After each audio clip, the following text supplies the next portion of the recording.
안녕하십니까. 정현우입니다.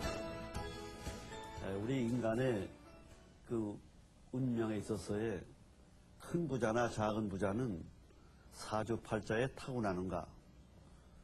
실제로 이 큰 부자와 작은 부자는 모든 것들이 다 성격에서 나타난다고 보는 겁니다. 사주팔자의 음과 양과 오행이 잘 균형되고 조화가 되어 있는, 안정되어 있는 사람은 수입과 지출이나 계획이나 구상하는 거나 실천하는 모든 하나하나가 자금을 잘 관리하고 또 그런 그 부자가 될 수 있는 그 능력을 갖고 있는 성격을 갖고 있습니다. 근데 작은 부자라고 하는 것은 바로 뭐냐면 그런 돈이 들어와도 관리를 할 수 있는 그런 성격이 부족합니다. 예를 들자면 봄에는 산소가 풍부하고 가을에는 질소가 풍부합니다. 가을이라고 하는 것은 그것을 딱딱하게 만들고 열매를 만드는 겁니다. 그래서 그걸 오행상 금이라고 하는 거죠. 근데 사주에 이 금이 없는 사람은 목만 있고 봄만 있고 금이 없는 사람은 수입은 좋지만 실속 있게 저축해서 알뜰하게 관리하는, 챙기는 게 부족한 겁니다. 예를 들면 우리가 이 흔히 밤업소에 근무하는 그 호스테스 같은 경우에도 보면은 어떤 아가씨들은 그 돈을 저축을 해서 또 자기의 앞으로 뭐 가게나 상점이라도 식당이라도 하나 열 수 있는 기업 자금을 마련하려고 하는 저축심이 있는 그런 여성이 있는가 하면은 돈이 들어오면은 그저 백수 같은 건달 같은 남자 하나에게 모든 돈을 벌어가지고 그걸로 다 말하자면 낭비하고 또 돈을 착취당하고 갈취당하는 그런 데 빠져있는 여성들이 있습니다.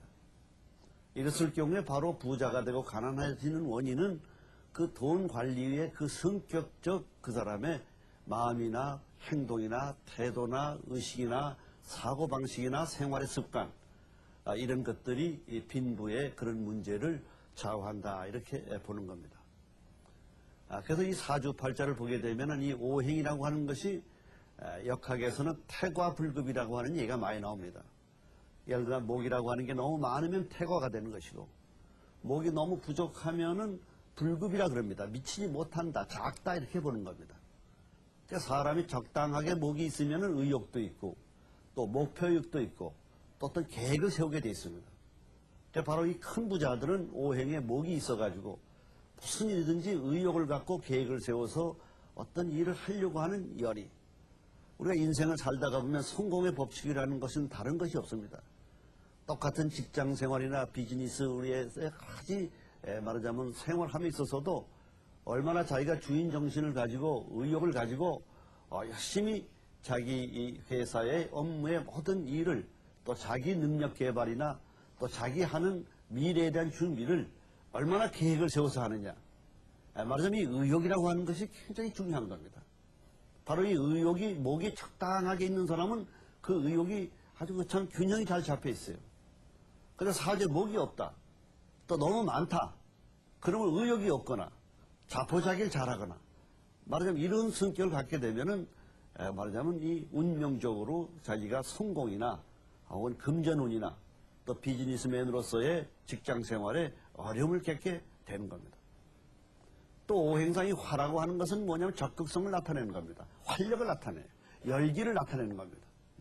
근데 화가 너무 많은 사람은 또 이 열기가 없고 또 화가 너무 없는 사람도 또 열기가 없어요. 그 의욕과 열기가 어느 정도 잘 조화가 되어 있느냐.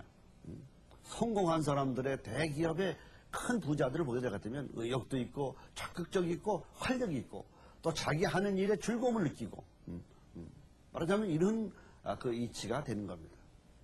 또 오행에서 토라고 하는 것은 말하자면 너무 많아도, 토가 많아도 안정감이 없고 또 토가 너무 적어도 안정감이 없습니다. 그래서 적당한 토, 말하자면 8글자 가운데에서 말하자면 한 가지만 들어가도 벌써 이게 2가지 정도만 들어가면 균형 정도로 보는데 3개가 돼 있다, 팔자 중에. 이건 너무 많은 겁니다. 그래서 이런 것이 어느 정도 적당한 선, 근데 토가 하나도 없다, 이런 사람 안정감이 없어. 그래서 자기 생활에 있어서는 이 안정과 균형이라든지 이런 조화가 가장 중요하고 항상 무슨 판단과 사고의 어떤 결정에 있어서는 항상 이 안정을 바탕으로 하는 걸 중요시하는 의미에서 봤을 때 이 토가 없는 사람은 좀 그런 것이 없다 이렇게 보는 겁니다. 안정감이 없는 사람은 큰 돈을 벌 수가 없습니다. 기업을 경영하거나 혹은 가정에 있어서나 자기 안전 어떤 여러 가지 모습이나 건강 관리에 있어서도 균형과 조화라고 하는 것들을 중요시하는 겁니다. 중국의 우리가 역사를 보게 될 것 같으면 한나라, 은나라 시대 상고사의 역사가 있습니다. 그 상고사에서 다시 이어지는 게 주나라로 이어집니다. 주나라의 정성으로는 주공단이라고 하는 국무총리, 지금으로 말하면 총리입니다만 옛날에는 영의정이고 정성에 해당이 됩니다. 공자께서 가장 존경하는 정치가를 말하자면 주공단이라고 했습니다. 그러니까 주공단이 얼마나 나라를 잘 다스리고 정치를 잘하였고 통치술이 뛰어났으면 공자가 존경을 했겠습니까? 그 바로 주나라의 정성이 그때부터 춘추시대가 열리는 제나라 초대 제후로 우리가 흔히 알려있는 낚시꾼 강태공, 원래 본명은 여상이 됩니다만 그 사람을 초대 제나라 제후로 보냈습니다. 제후가 말하자면 임금이 되는 거죠. 중앙정부가 황제라 그러고 천자라고 한다면. 초대 제나라 제후로 가가지고 부임한 지 6개월 만에 중앙정부에 귀국 인사로 왔어요. 그래서 주공단이 강태공에게 물었습니다. 여상에게. 한 나라의 초대 임금으로서 제후로서 나라를 다스리려면 법도 만들고 풍습도 새로 제정을 해야 되는데 어떻게 이렇게 그대는 6개월 만에 벌써 빨리 왔느냐 하고 이렇게 물었습니다. 그랬더니 강태공이 하는 말이 자기는 그 제 나라에 내려오는 전례의 그 풍습과 전통적인 문화나 법이나 이런 것들의 중요한 거는 안정감을 유지해서 그대로 그냥 지속을 시키고 잘못된 것만 말하자면 가지를 치듯이 나무를 가지를 쳐주면 잘 자라듯이 말하자면 이렇게 안정을 바탕으로 해서 큰 수술을 하지 않고 전례 전통과 잘못되어 있는 것만 약간 개혁을 하고 수술을 하고 왔기 때문에 이렇게 빨리 올 수가 있었습니다 하고 얘기를 하는 거였어요. 그런데 이 주공단의 장남 백금이라고 하는 장남이 있는데 노나라의 초대 제후로 보냈는데 3년 만에 왔습니다.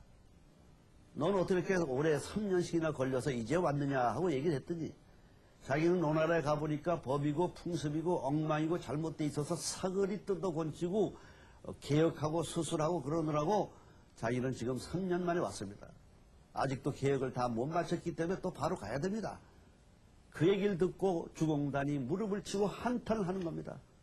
저렇게 개혁을 수술을 많이 하면은 안정감이 무너지고 안정감이 무너지면 나라가 혼란해지고 어려워질 터인데 말하자면 환자에게 수술을 너무 가하면은 영양이나 건강, 나이에 따라서 말하자면 그것이 건강이 오히려 나빠지듯이 앞으로 노나라는 제 나라의 예속이 되고 식민지가 될 것이다 하고 예언을 했습니다. 과연 그 주공단의 얘기대로 그 예언은 적중했던 겁니다. 사주에서 음양오행에서 이 토를 중요시하는 이유는 뭐냐면 토라고 하는 것은 그 사주에 토가 있는 사람은 안정과 균형과 조화를 이루는 그 성격과 사고방식이 아주 깔려있다는 사실이에요.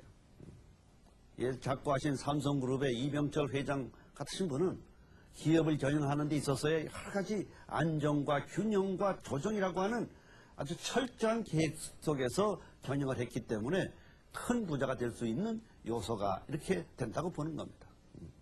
그 다음에 금이라고 하는 것이 또 사주에 너무 많거나 너무 적으면 금이라고 하는 것은 말하자면 이것은 열매를 맺듯이 단단하게 하고 내실을 기해주는 그 역할을 해주는 게 금입니다. 그러니까 사주에 너무 금이 많은 사람은 돈이 들어오면 낭비가 많고 지출이 많고 관리가 되질 않아요. 또 금이 너무 없는 사람 역시 또 마찬가지. 그래서 금이 하나, 두 개 정도. 사주, 팔자, 8자 글자 중에서 제일 좋은 거는 위에 하나 있고 아래 하나 정도 있는 거를 가장 좋은 말하자면 균형으로 보고 있습니다. 그런데 이것이 금이 3개가 있다. 금이 하나도 없다. 그러면 어떤 일이든지 이것을 열매를 맞아 만들고 이것을 저축하고 관리하는 그런 것이 부족하다. 이렇게 보는 겁니다.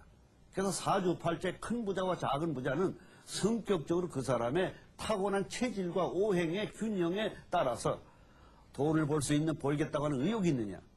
우리가 돈을 벌겠다고 하는 의욕이 없는 사람은 어떻게 돈이 들어오겠습니까? 또 돈을 관리할 수 있는 능력이 없다. 그런 사람은 어떻게 큰 부자가 될 수가 있겠습니까?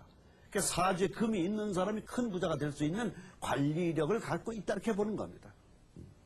그 다음에 오행상 수를 보는 겁니다.